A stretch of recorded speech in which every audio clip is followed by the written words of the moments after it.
இறந்து போன தாய் மற்றும் தந்தையர் கனவுல வந்தாங்க அப்படின்னா வர இருக்கும் ஆபத்து மற்றும் இடையூறுகளை சுட்டிக்காட்ட, அதாவது உங்களை எச்சரிக்க வந்திருக்கு என்று பொருளாகும். தானே இறந்து போனது போல கனவு வந்துச்சு அப்படின்னா நன்மை ஏற்படும். உங்கள் நண்பன் ஒருவன் இறந்து போனது போல் கனவு வந்ததுன்னா வெகு விரைவில் ஏதேனும் நற்செய்தி வரும். ஒரு நபரின் குழந்தைகள் இறப்பது போல கனவு வந்துச்சு அப்படின்னா அவங்களுக்கு வர இருக்கும் பேராபத்தை குறிக்கிறது. அதாவது மிகவும் நீங்கள் எச்சரிக்கையாக இருக்க வேண்டும்.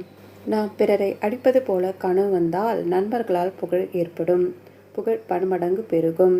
கத்தி மற்றும் துப்பாக்கியால் சுடப்பட்டு காயமடைந்தது போல் கனவு வந்துச்சு அப்படின்னா பலன் தராது. அதாவது உங்களுக்கு பழி ஏதேனும் வந்து சேரலாம். பிரபலமானோர், அதாவது பிரதமர், ஜனாதிபதி போன்றவர்கள் அறிமுகம் ஆவது போல் கனவு வந்தது அப்படின்னா உங்களுக்கு அந்தஸ்து மதிப்பும் ஏற்படும். தேவலோக பெண்கள் உங்கள் கனவில்